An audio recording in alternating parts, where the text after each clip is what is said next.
So, unahin na natin 'to mga kaibigan, yung isa sa mga kinanta, 'no? Isa sa mga kinanta nitong si, Colonel Garma mga kaibigan ay yung tungkol po sa reward system. 'Di ba? Tayo matagal na panahon na tayong ano, 'di ba, matagal na panahon tayong nagsasabi na ano, 'di ba, bakit ba ang dami-daming ano, bakit ba nung panahon ni Digong, talagang hindi napigilan yung paglobo ng bilang ng mga napapatay? Simple lang pala ang kasagutan dun mga kaibigan at talagang hinihintay lang pala yung pagkanta nitong si Colonel Garma. 'Di ba? Gusto niyo malaman kung bakit talagang napakaraming namatay? Ano ang dahilan at napakaraming namatay noong panahon ni Tatay Digong niyo nila? Eto mga kaibigan, panoorin na natin ha. Bago natin isalang yung video, Shiro Kansaki, konbanwa, yan ha, shoutout sa'yo, Shiro Kansaki, shoutout. Okay, meron pa ba? Okay. Sabi ni Lisa, lagi ako nakasupport kay Muntintinig, kaya lang tinatarayan ako sa comment section. Ganon. May mga nagtataray po ba sa comment section? Dito, buti naman dito, mga kaibigan natin dito, wala Di ba? Kasi nga, walang hiya yung host. Kaya dito, hindi po uso yung hiya-hiya. No, mga kaibigan? Lahat tayo dito, walang hiya. Di ba? At pagka mayroong mga nagko-comment na labas sa issue, yun, walang hiya. Okay, so ito pag-usapan natin ito mga kaibigan, itong reward system na nabuking ni yung kay Digong nyo, si Bongo, di ba? Ano kaya mangyayari mga kaibigan? Magtuturuan na kaya? Di ba? Ito, panoorin natin mga kaibigan. Unang video na ating isasalang ng mga kaibigan ay alin ba? Ito muna. Ito. Ayan mga kaibigan ha. On September 12, 2024 and September 27, 2024, I was invited to serve as a resource person during the recent legislative inquiry. Ipinakilala ko na ba mga kaibigan? Pakilala muna natin mga kaibigan ang superstar, no? Dinaig na nito si Nora Honor, dinaig na nito ngayon si Vilma Santos, no mga kaibigan, dahil talagang sa kanyang ginawang pagkanta ay talagang biglang sikat ngayon itong si Colonel Garma, no mga kaibigan. Let's all welcome Colonel Garma. Pasok! Conducted by the Joint Committee on Drugs. Ma'am, can you put the mic a little bit closer to your mouth, please? Yes, sir. During these hearings, I was asked several questions concerning my knowledge or involvement in the deaths of 3 Chinese inmates at the Davao Penal Colony and the death of General Wesley Barayuga. Doon nagsimula yan mga kaibigan, di ba? Doon nagsimula, saka doon din nakilala yung yung mga denial effect niya nung una, di ba mga kaibigan? Yung tungkol sa 3 Chinese, pagkatapos yung kay Barayuga, di ba mga kaibigan, na sa kabila na may nagturo na sa kanila, di ba? Talagang denial to death pa rin etong si Guanson sana yung sasabihin ko. Etong si Garma, no mga kaibigan. Pero ngayon mga kaibigan, no, talagang biglang kaya itong binabasa niya ngayon, ito yung revised na statement ni Garma, no mga kaibigan. So patuloy natin pakinggan. All focusing on the alleged extrajudicial killings of the aforementioned individuals. I was also questioned about my relationship with the former president, as well as my career as a police officer and my tenure as the GM of the Philippine Charity Sweepstakes Office. Leia Bautista, shout out. Throughout the hearings, I answered questions from the committee based on my personal knowledge. However, I did so with great apprehension as I recognized that my statements Delia Veloso, shout out, on national television could significantly endanger my life, the safety of my family, and other close to me. After considerable reflection, I am now executing this affidavit to provide a comprehensive information to the Quadcom regarding everything I personally know about the war on drugs during the former administration. On Trigger woman, shout out. May of 2016, I received a call from the then President Rodrigo Duterte at approximately 5 in the morning. Grabe naman, ano. Alam niyo mga kaibigan, ito. Kaya tinatanong ko kayo kanina, di ba? Saan niyo gusto magpunta, sa drama, sa action, o sa comedy bar? Di ba? So, punta muna tayo sa comedy bar. Bakit kaya kung tumawag etong si Tatay Digong nyo, ay alas 5 ng umaga o madaling araw?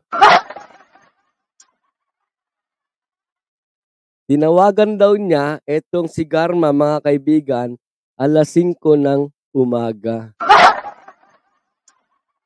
Alam niyo sagot, mga kaibigan? Alam niyo sagot? Alam niyo dahilan bakit? Ito si Boss Red, alam niyan sigurado bakit madaling araw tumawag.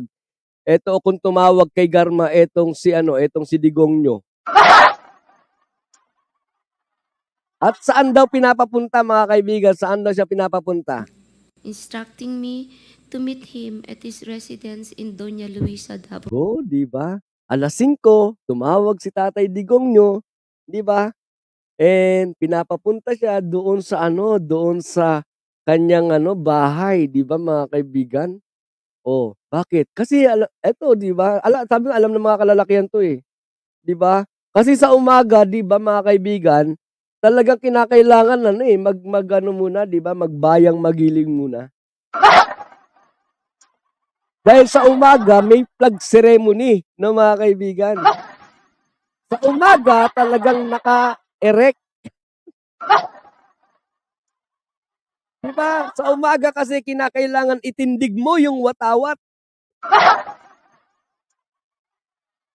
Kaya umagang-umaga, tinatawagan niya si Garma. Hindi pa naman gumagamit ng tungkod noon si Digong. Diba? Kaya nga alas 5 ng umaga, tinawagan si Garma, halika rito, punta ka dito sa aking punta ka dito sa bahay ko. Kasi nakatindig na yung plug hole. Yung plug pole, nakatindig na yung plug pole. Kailangan nang iangat ang bandera.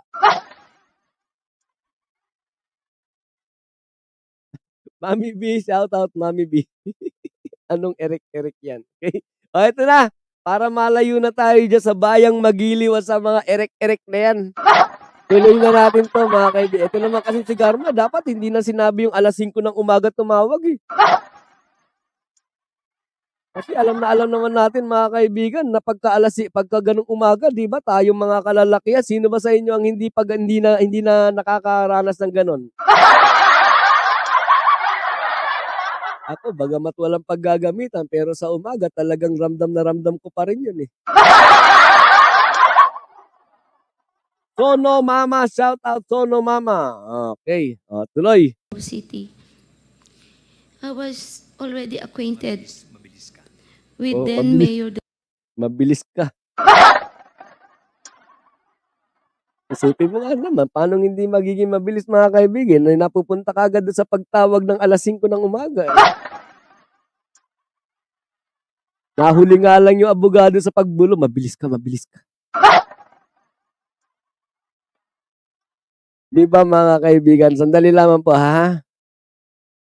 Duterte, having served as a station commander in one of the police stations in Davao during his tenure. During our meeting, he requested that I locate a PNP officer or operative who is a member of the Iglesia ni Cristo, indicating that he needed someone capable of implementing the war on drugs on a national scale, replicating the Davao model. The Davao model referred to the system involving payment and rewards. Yun. So, doon na pumasok, mga kaibigan, di ba? Doon sa kanilang meeting ay pag-uusapan na raw yung reward system. May reward system. Tandaan niyo mga kaibigan na may reward system. The Davao model involves 3 levels of payments of rewards. The first is the reward if the suspect is killed. Second is the funding of planned operations. Third is the refund of operational expenses. So dito pa lang mga kaibigan, sagutin na natin yung tanong, 'di ba? Bakit ang daming namatay noong panahon ni Digonyong sa war on drugs, 'di ba? Kasi mga kaibigan, maliit ang kita kapag kahuli lang. Kapag kahuli lang, mga kaibigan, iriripand lang yung gastos. Pero kapag ka may namatay o may napatay, mga kaibigan, may reward. Diba?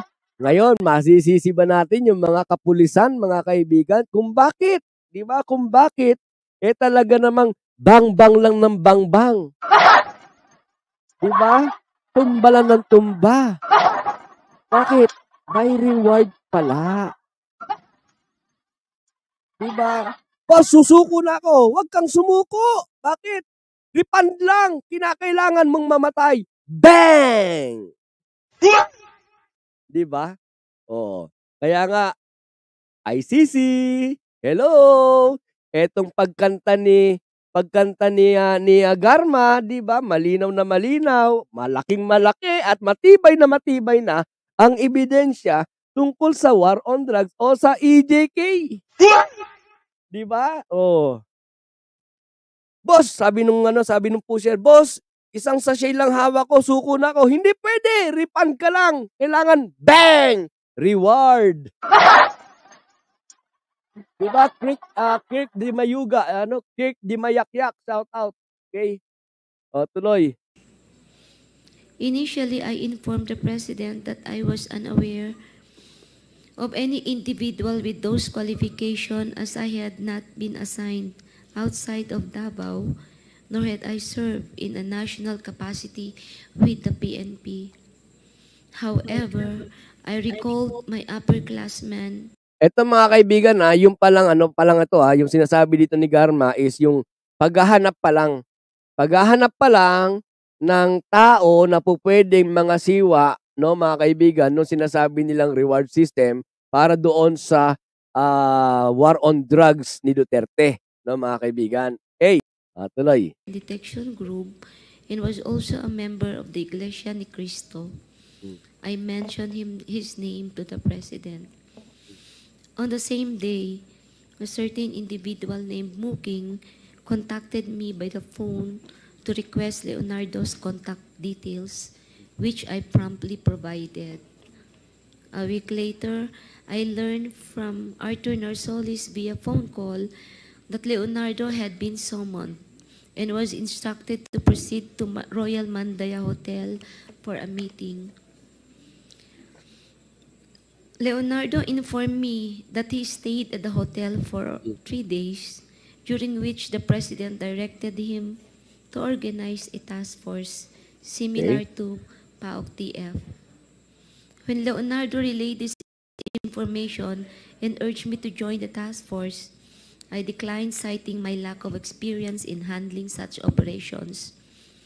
Leonardo subsequently informed me that he had prepared a proposal routed through Bongo.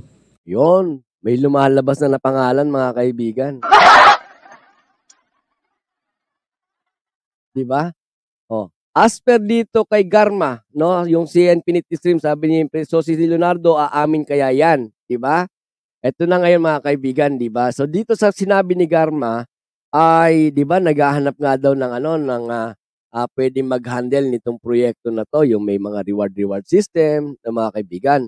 And, yun nga, kinuha nila si may nagrekomenda daw dito kay Colonel Leonardo, no, mga kaibigan. And ngayon, ay nakagawa na, nasabihan na itong si Leonardo, tapos nakagawa na siya ngayon ng kanyang mga,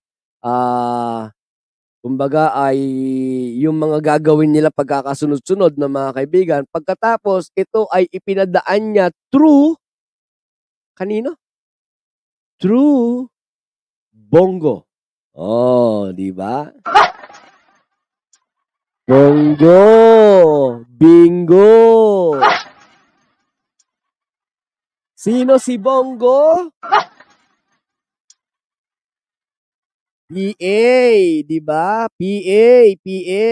Personal alalay ni Digong Nyonila.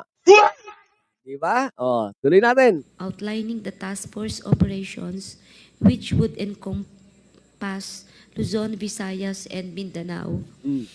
He also inquired if he and his classmates Mamaya mga kaibigan, abangan nyo ha. Abangan nyo mamaya sasabihin ko sa akin yung yung on my own opinion, no, on my own opinion kung bakit, 'di ba? Unang-una ito ito yung mga abangan nyo ha. Bakit ang hinahanap INC hindi KOJC?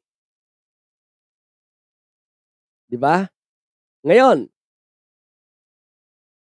bakit ito, nakakalimutan nyo kasing itanong 'to di ba? Kino-content na rin naman ng ibang vlogger, 'di ba? So sasagutin ko na mamaya ng mga kaibigan.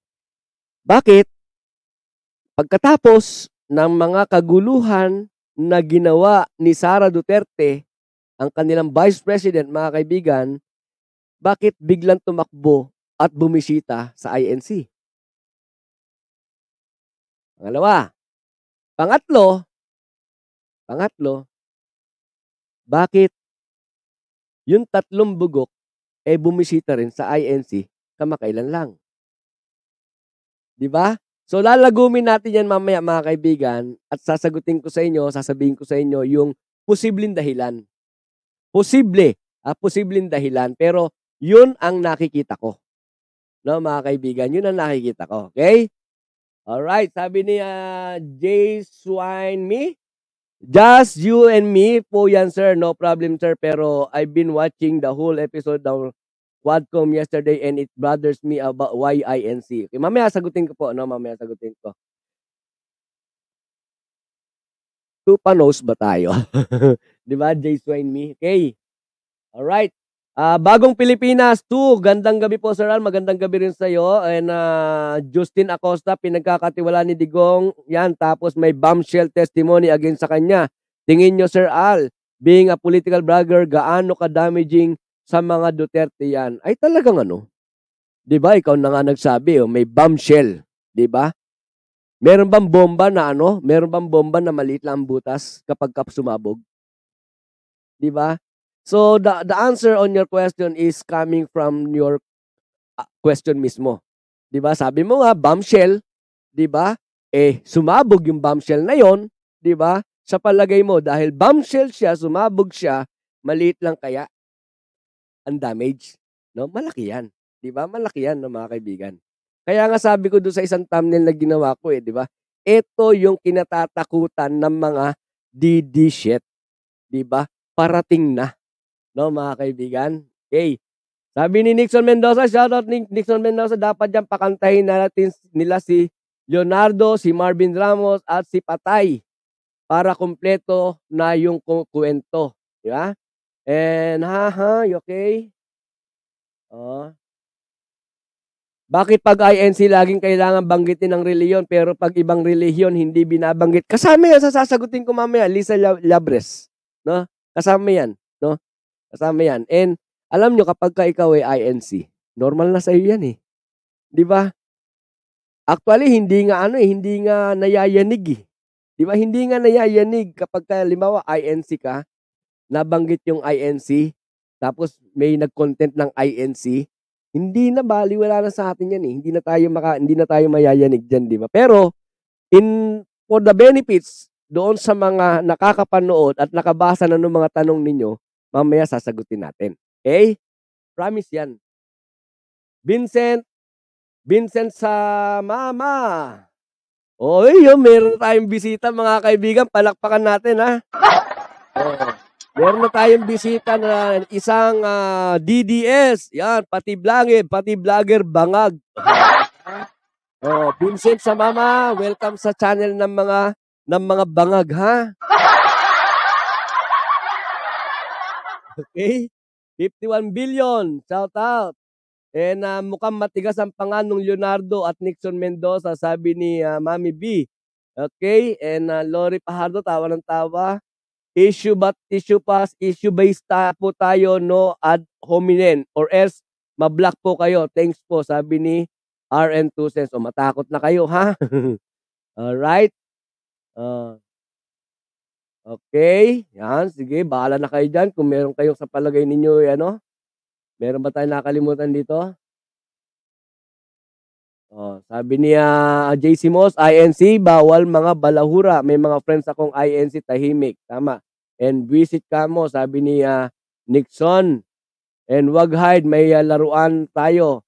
And good eve from Jovi Lucero. Good evening all. Watching from Singapore. Hindi ko po alam kung ano yung pagbati sa Singapore, so pasensya na, no? Shout out na lang, ha? Shout out Jovi Lucero. Okay, yan. Alright, tuloy na natin to. Would have a courtesy call with the President through Bongo for a photo opportunity. Considering this, I thought it would be prudent also to invite my classmates, Bakay, Vilela, Grijaldo, Tuzon, and Dueñas, to join the courtesy call. The members of Class 97, if we visited the room of Class 96, this is ito na yung sa building ng DPWH, mga kaibigan, na binabanggit dito ni Garma, no, mga kaibigan. So, ibig sabihin, sabi niya nga dito, malinaw na malinaw, na doon, di ba? Na doon si Tatay Digong yun nila. Na kung saan, kung babalikan natin, mga kaibigan, no, yung mga kaganapan, ay sinabi na kung saan doon sa DPWH building ay doon nag-usap-usap, no, mga kaibigan. Lalong-lalo na yung may kinalaman doon sa pagpatay, 'di ba? Pagpatay doon sa 3 inchik, 'di ba? Dati pinasisinungalingan, ngayon binanggit na, 'di ba? Na nandoon din si Duterte, nandoon si Bongo, kaya lang sabi niya hindi daw niya sure kung pumasok doon sa kwarto ng Class 96. Pero ang malinaw, nandoon si Digong. 96 or not 97. After the call to call, Leonardo informed me that the structure of the intended task force would undergo changes. In June of 2016, Leonardo was transferred from Manila to assume the position of the chief of the CIDG in Region 11. During the initial 3 months of this assignment, I facilitated all meetings between Leonardo and Bongo at Leonardo's request. Subsequently, they established direct communications. Yun, dati dumadaan kay Garma, no, mga kaibigan, kapag gusto mag-usap ni Leonardo at saka ni Bongo. Ngayon ay meron na silang direct communication. Leonardo informed me that he had recalled several trusted personnel, namely, I met Lester Berganyo, Romel Bactat, Rodel Serbo, Michael Palma, and Peter Parungo to serve as operatives for the task force. Notably, Romel Bactat, Rodel Serbo, and Michael Palma were all discharged as police officers. Romel Bactat and Romel Serbo, Michael Palma were all former police officers stationed at CIDG 11 office. They were discharged from service on or about a year ago due to an operation that led to the killing of one individual. Lester Berganyo is a private citizen, while Peter Parungo was a former detainee in CIDG due to a charge of rape that has been cleared.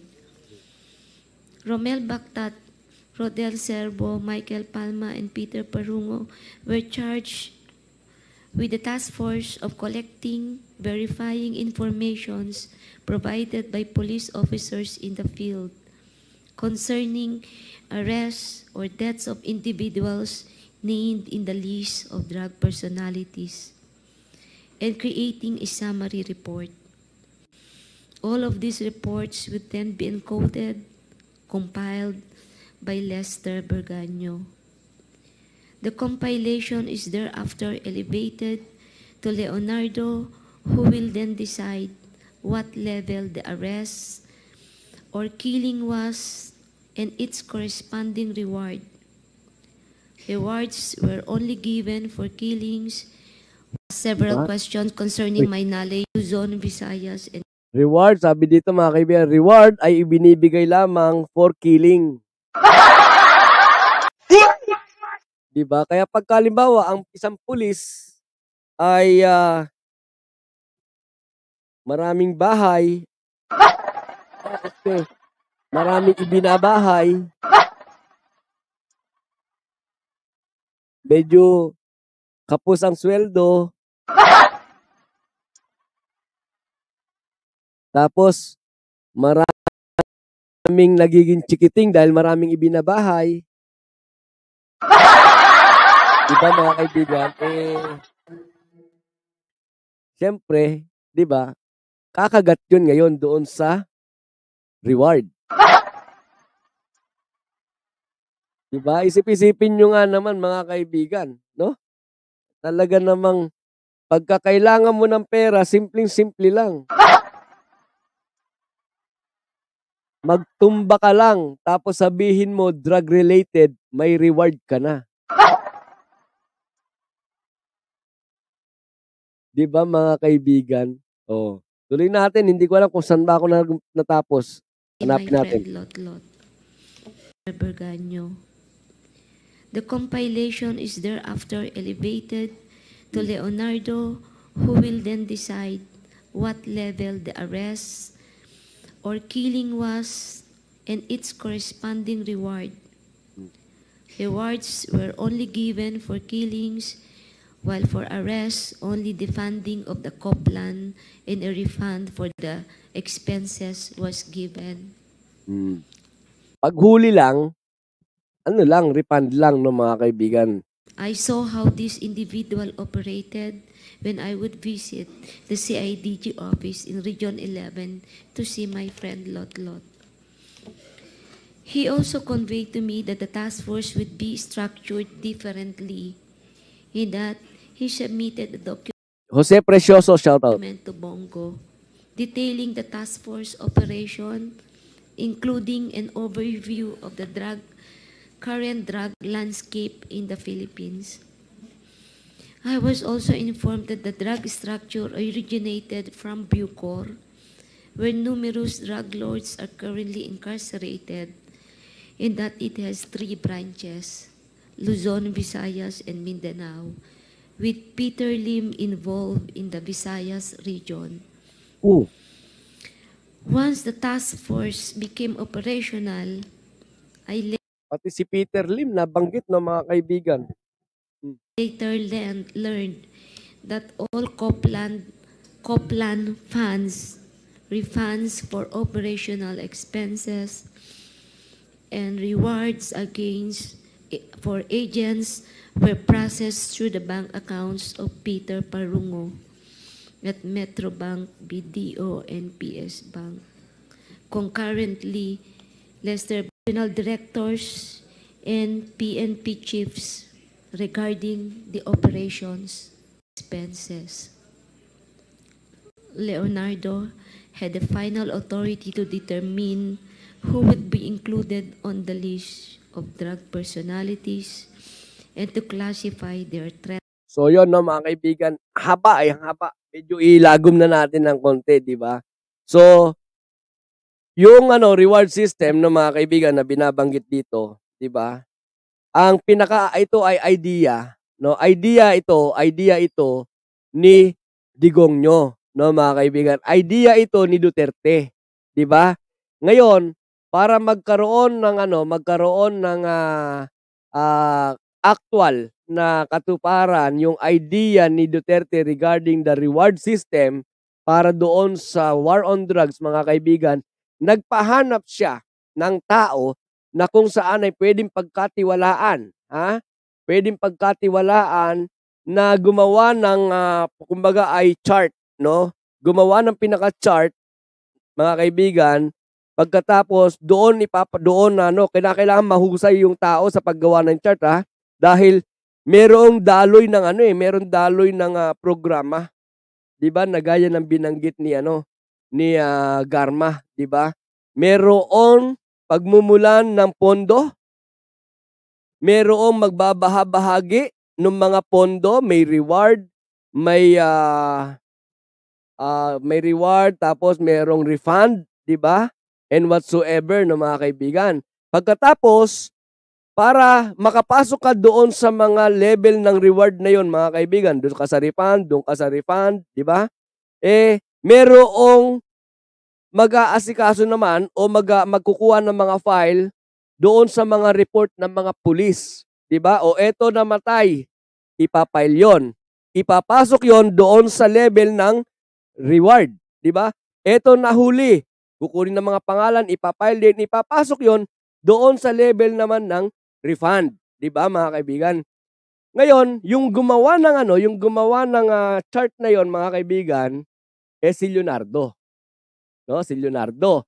Pero ang lahat ng yon, yung lahat ng dumadaloy doon sa organizational chart na yon, mga kaibigan, di ba? Ang pinakautak ng lahat ng yon, walang iba kundi si Tatay Digongyo nila. Di ba, mga kaibigan? So dito malinaw na mga kaibigan, malinaw na. Na kumbaga yung pang-ilang ano na ba yun? Pang-ilang session na ba ng Quadcom? Pang-8 na, no, mga kaibigan? Pang-8. Di ba? Sa hinaba-haba, no, mga kaibigan, etong huli, dito pala lumabas yung katotohanan. No? Na pagdating sa war on drugs, meron talagang EJK. Merong EJK, mga kaibigan, at hindi lamang sangkot. Ang malinaw doon, mga kaibigan, as per doon sa kanta na inawit nitong si Garma, mga kaibigan, hindi lamang sangkot, kundi talagang pinaka-ulo pa ng ideya, walang iba, kundi si Tatay Digongyo nila. Pagkatapos, ang diretsahang nakikipag-ugnayan, no, mga kaibigan, doon sa mga iba't ibang mga ahensya na may kinalaman po doon sa war on drugs, doon sa mga refund system, doon sa mga reward system, doon sa mga award ng mga kaibigan, yung kanyang personal na alalay. Walang iba, kundi si Bongo. Di ba? Yun, isa yan, no, mga kaibigan, no? Yun ang nakakalungkot doon, di ba? Pera ng taong bayan ang ginamit sa AJK. Di ba? Maliban na lang, di ba? Nixon Mendoza, maliban na lang. Kung merong mga ngahas magtanong, saan galing o saan kinukuha yung pera na inire-reward? Kung hindi nila aaminin na galing yan sa taxpayer, di ba? Magkakabukingan ngayon yan. Baka merong isang malaking tao, or the worst is, merong isang bansa na pwedeng posible na nagpopondo, di ba? Nagbibigay ng pondo kay Digong na pinaaabot naman niya kay Bongo, pagkatapos yung pamamahagi ng reward, pamamahagi ng refund, di ba? Nakailalim naman ito kay Leonardo. Di ba? Susunod na tanong doon, na mga kaibigan, sino? Di ba? Kung taxpayer, pera ng taxpayer, pwedeng sabihin na galing doon sa confidential fund ni Digong. Paano kung meron palang ibang pinagkunan? Ang tanong, sino? Anong bansa at sino? Di ba? Ngayon, kung sasabihin nila, halimbawa, sasabihin nila, China, di ba? Paano nakararating ang pera na pondo na pinibigay ng China kay Digong? Papasok na naman dyan yung sinasabi ni Cheryl St. Mary. Di ba? Papasok dyan yung sinasabi ni Cheryl. Yung pogo. Di ba, mga kaibigan? Ngayon, eto ngayon ang aabangan natin. No? Eto ngayon ang aabangan natin, mga kaibigan. No? Maganda yung naging takbo ng quad session, Quadcom meeting kahapon, mga kaibigan, di ba? Maganda. Maraming actually hindi na siya nakakagulat . Actually hindi siya nakakagulat. Pero maraming mga bagay na maganda sa pandinig. 'Di ba? Dahil nagkaroon ng linaw at saka nagkaroon ng pagkakataon, nagkaroon ng pag-asa yung mga naging biktima ng EJK no mga kaibigan. Pero ang tanong natin ngayon ito, saan hahantong yung magandang balita na nabuo kahapon sa Quadcom? Saan hahantong? Hanggang sa ganun na lang? Napakanta nila si Garma. 'Di ba? Umamin si Garma. Binanggit ni Garma yung mga talagang mga iniingatang mga tao na ayaw pababanggit ang mga pangalan, pero kahapon binanggit ni Garma. Dinitalye pa ng gusto. Pero ang tanong, anong kahahantungan nun? Hanggang ganun na lang ba? Ano ang aabangan ng taong bayan, mga kaibigan? Yun ang malaking tanong dun, ba? Kasi yung iba tuwan-tuwa eh. Ang dami nating content bukas. 'Di ba? Ang dami nating content bukas. Ang daming kaganapan sa Quadcom. Marami tayong pwede maging content. Tuwan-tuwa eh. 'Di ba? Pero ako mga kaibigan, alam niyo sa totoo lang, hindi ako nasisiyahan na i-content ko lang o ibalita ko lang or ikwento ko lang muli yung mga napanood nyo na eh. 'Di ba? Napanood nyo na ito kahapon eh. Narinig nyo na ito kahapon eh. Kaya hindi ako magiging masaya, mga kaibigan, na ikwento lang siya uli. Hindi ako magiging masaya na i-content ko lang siya dahil gusto ko lang na panoorin natin uli. 'Di ba? Bakit ko ito i-content? Kasi gusto kong bigyan ng daan, mga kaibigan. Baka hindi niyo naiisip, maging daan ako para pumasok sa isipan natin. 'Di ba? Masaya ba tayo? Dahil napaamin na at nalaman natin na may kinalaman talaga itong si Digong, itong si Bongo, at saka si Bato doon sa mga kriminalidad na nangyayari. Masaya na tayo ron? Ako hindi ako masaya, mga kaibigan. Bakit? Kasi ang gusto ko, yung outcome. 'Di ba? Sinasabi nila, kaya hindi pinapayagan ang ICC, kino-question nila, sinasabi nila that meron tayong umiiral na justice system. 'Di ba? Meron tayong umiiral na justice system eh. Let's be true, let's be honest to ourselves, mga kaibigan. Masaya ba kayo nahuli si Kibuloy? Press 1. Sa mga nagsasabi, masaya kami nahuli si Kibuloy. Press 1, mga kaibigan. Maging honest tayo sa sarili natin. Ibig sabihin, walang nasisiyahan sa inyo. O yun, Sherry St. Mary, masaya daw siya nahuli si Kibuloy. 'Di ba? Sa mga magpe-press 1 na magsasabi, masaya kami nahuli si Kibuloy. Ang tanong ko, mga kaibigan, sabi nila meron tayong umiiral na justice system. Kaya, hanggat maaari ay hindi papayagan na makapasok ang ICC. Ang tanong, bago mahuli si Kibuloy, ilang buwan ang dumaan? At nung mahuli na si Kibuloy, ilang linggo na o ilang buwan na ang dumadaan? Kamusta na? May nangyari na ba? May resulta na ba? Wala pa, di ba? Na-convict na ba?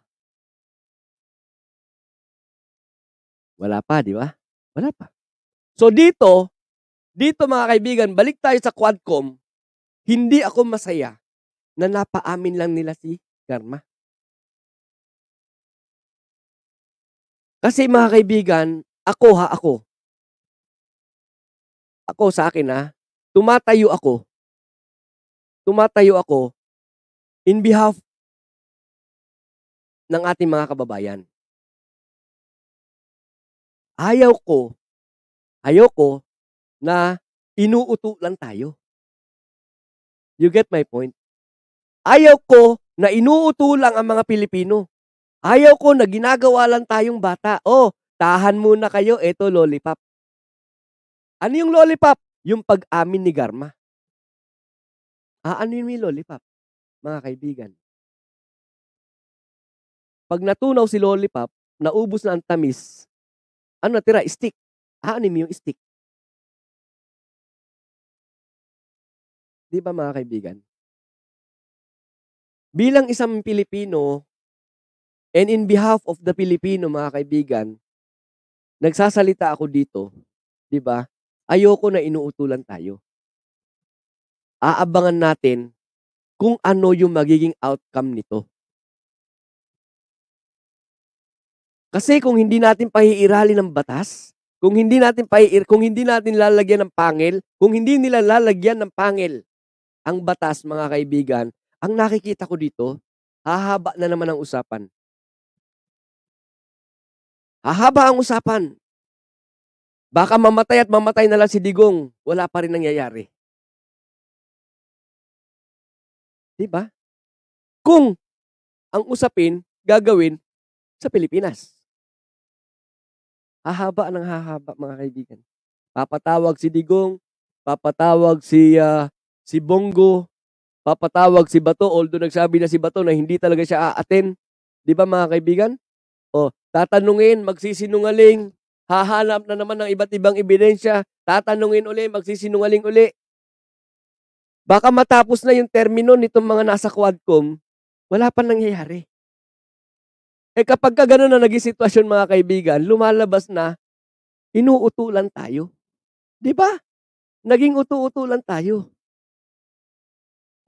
Kaya nga sabi ko, bago ko i-content ito, hindi ko ito i-content bilang kwento lamang at para ulitin lamang kung ano yung naganap sa Quadcom kahapon.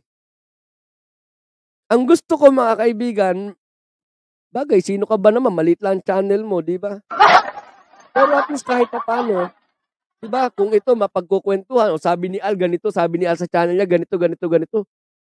Di ba? Malay nyo, may mapagkwentuhan. O kaya may malaki ang tenga ng mga nasa kongreso, makarinig doon sa kwentuhan ng dalawa, pinag-uusapan yung content natin dito. Yabang, sino ka ba? Di ba? Oo nga, no? Kailan ba natin masisintensyahan? Dyan na, umamin na. Diba? Ilan na ba yung umamin? Panghuli ng kumanta itong si Garma. Diba? Kailan ba ipapasa ito sa ano? Diba? Kailan ipapasa ito sa PNP? Kailan ipapasa ito sa DILG para, diba, mga kaibigan? Wag tayong maging utu-uto, mga kaibigan. Aabangan natin kung, diba? Kung kailan lalabas ang pinaka-outcome. No, mga kaibigan? Yung outcome ang gusto natin. Diba? Yun ang outcome. Yung gusto natin na mapanagot. Mapanagot yung dapat managot. Diba, mga kaibigan? Mapanagot yung dapat managot. Mabigyan ng tamang hustisya yung mga naging biktima nila. Diba? Yun ang totoo. Mga kaibigan, yun ang tunay, diba? Sabi niya, there is a due process. Justice may be delayed but cannot be denied. I trust the present admin as of now po. Di ba? Lahat naman po tayo nagtitiwala doon. Di ba? Pero sana lang ay medyo mapabilis. Parang ano ba? Yung sa nangyari sa anak ni Remulla, di ba? Naalala niyo, mga kaibigan, yung drug related, yung nangyari sa anak ni Remulla. Ang bilis, no? Ang bilis ng hatol. 'Di ba? Ang bilis nung justice na yung ginawang justice, hindi na siya naging justice. 'Di ba? Talagang lumabas kaagad yung hatol na not guilty, nakalaya na. 'Di ba? So ganun sana. 'Di ba? Sana ay matulad doon sa iba. Halimbawa na natin yung anak ni Remulla na naging mabilis yung daloy ng hustisya. No, mga kaibigan, sana may mangyari, 'di ba? Sabi ni Nixon, mangyayari naman siguro yun, Al. For sure, magpapasa sila ng resolusyon na kasuhan ang mga dapat kasuhan. Sana, yan yung ating inihintay. Diba? Yan yung ating inihintay. Okay? Baka sa 2028, malaki na channel natin. Excuse me. Okay. So yun mga kaibigan, kung meron kayong gustong i-comment tungkol dito sa pinag-usapan natin na unang bahagi ng mga kaibigan, unang bahagi pa lang tayo. Diba? Ay paki-comment nyo lamang po dyan sa comment section sa baba ng mga kaibigan dahil binabasa ko po yan. Importante sa akin yung mga comment ninyo. No? Okay?